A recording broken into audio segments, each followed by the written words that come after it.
Emily Brothers, welcome to the Isle of Wight County Press. You're standing in the Isle of Wight East constituency for Island Labour. So to begin with, we've got some questions from County Press readers. The first one is on ferries. Islanders say that they're overpriced and unreliable and have been for many years now. Nick wants to know exactly what you would do to improve Cross-Solent travel. Nick is absolutely right about the Cross-Solent ferries being unreliable and unaffordable. And what I would want to do is to work with the Labour government to have the ferry services referred to the Competitions and Markets Authority to see how the barriers for essential services across the Solent can be reconfigured in a different way. That could include, for example, the ownership of ports and services in the hands of just one or two companies being broken up. I don't have a fixed view about what the future might look like, but I do think the way to open up the market is by dealing with the competition barriers. I'd also want to look at how we can devolve strategic transport. Yeah, I'll have to cut you off there. Sorry, Emily, you've just gone over the time. But moving on to dentistry now. Health Watch Isle of Wight says the dental crisis is causing distress to many on the island. People have been struggling to get appointments. Mike wants to know exactly what you would do to improve that. Labour recognises not just on the island but right across the country there's been a failure in dentistry and the NHS. So what we would want to see is negotiating new contracts between dentists and the NHS to incentivise particularly those areas where there's a lack of provision. We'll also want to bring about more training and incentives for people to work in the NHS dentistry. It is a problem right across the country and it needs to be addressed, and Labour will seek to do that. Okay, and moving on to storm overflows and sewage discharges off the island. We know that's been a big problem for many years now, especially in Cowes, where last year there was 5,000 hours of discharges. Michael would like to know how you would hold Southern Water to account and what you would do to stop pollution in rivers, estuaries and on the seafront. Yes, well, we need tougher regulation, particularly around the high profits that companies are taking, like Southern Water, so there needs to be tougher regulation. We need to see a more effective action from the Environment Agency. We need a step change from them in, for example, managing flood barriers that failed at Simeon Recreational Ground in Wight. We need to also ensure that water flows properly through sluice gates at Bembridge. There's a range of methods that need to be taken forward, and Southern Water need to step up, or government needs to step in. Okay, and moving on to energy bills now, we know that they're about £400 higher than they were 3 years ago, and that's despite the price cap fall in July. What would you do to support islanders struggling in the cost of living crisis? Okay, well, the cost of living crisis is a real problem for many families here across the Isle of Wight East, and therefore we need to look at energy bills and provide targeted financial support to those in greatest need, which has been happening. But we also need to step in, and we will be establishing Great British Energy in order to shift towards renewables.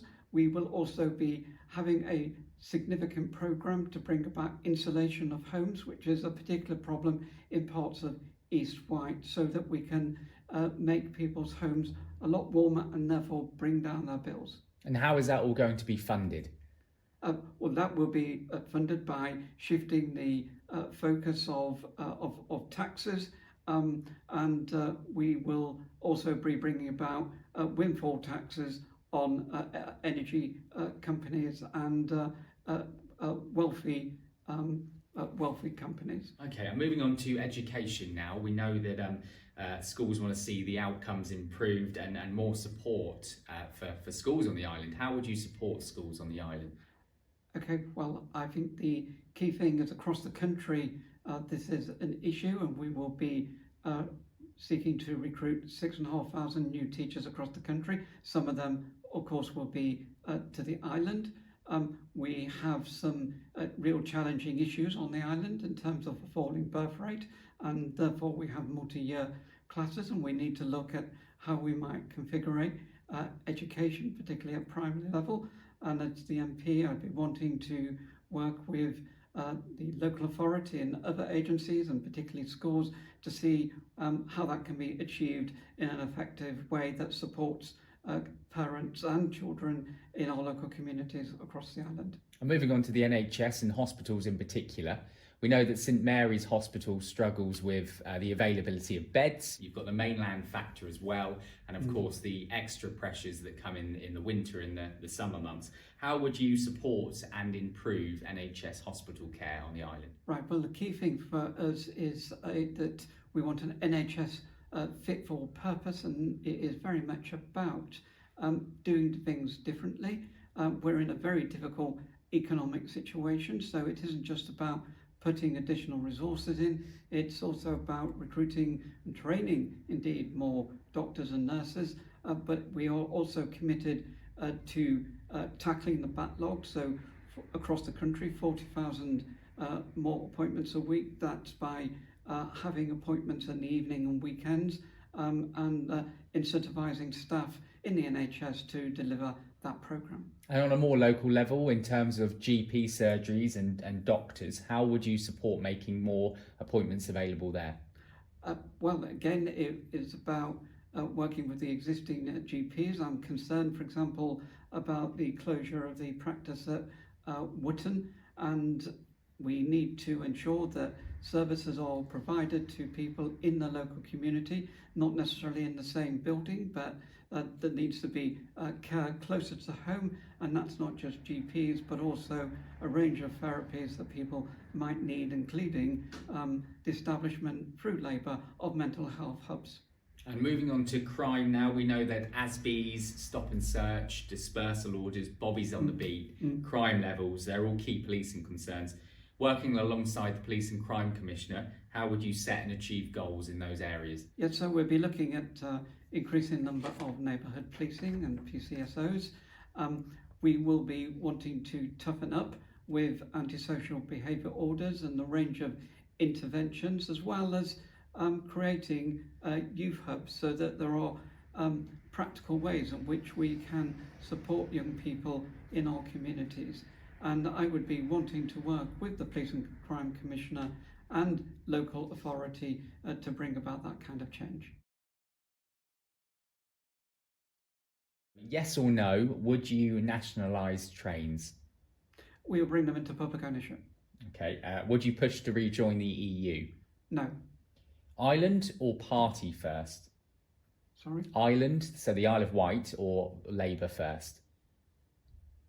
I think the Island and Labour are linked. Okay, so if you had to pick one word, who would you prioritise, the island or your party? Island. Island. National service, yes or no? No. Energy, nuclear or alternative? Alternative, but we need nuclear. Should 16-year-olds be allowed to vote? Yes. We know that the Isle of Wight has never had a Labour MP before. Realistically, do you think that's going to change this time round? Yes. And why? The islanders want change.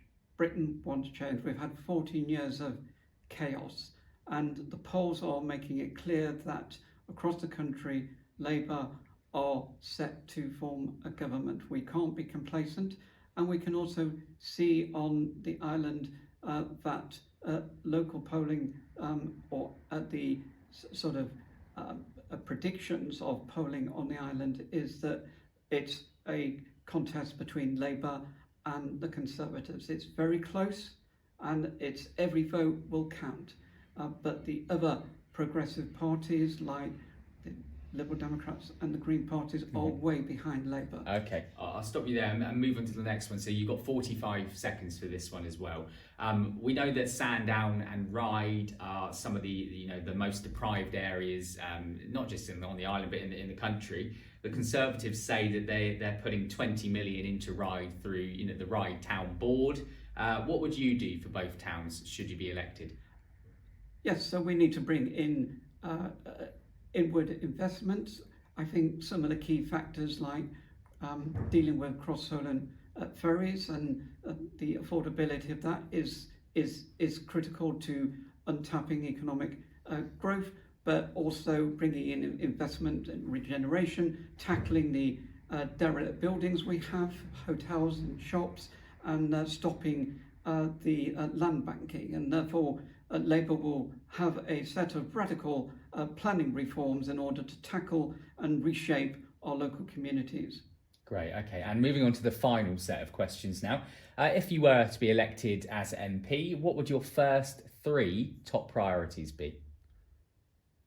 Okay, well, in terms of top priorities, it would be very much around taking forward Labour's 5 missions in a local context. So that's about the economic stability and growth here on the island. It's about focusing on public services, in particular the NHS, to make it fit for purpose for the residents of the Isle of Wight.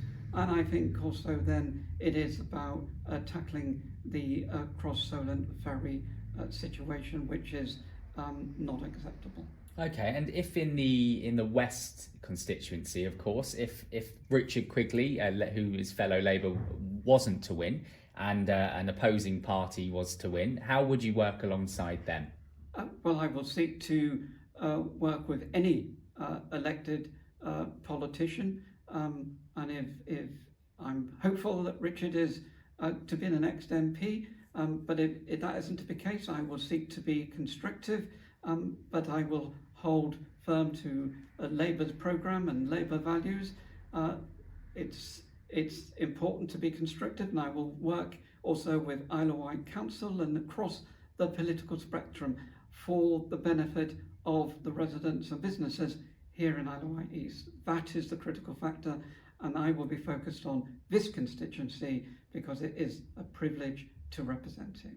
Okay, and very finally, why should Islanders trust you to be their MP?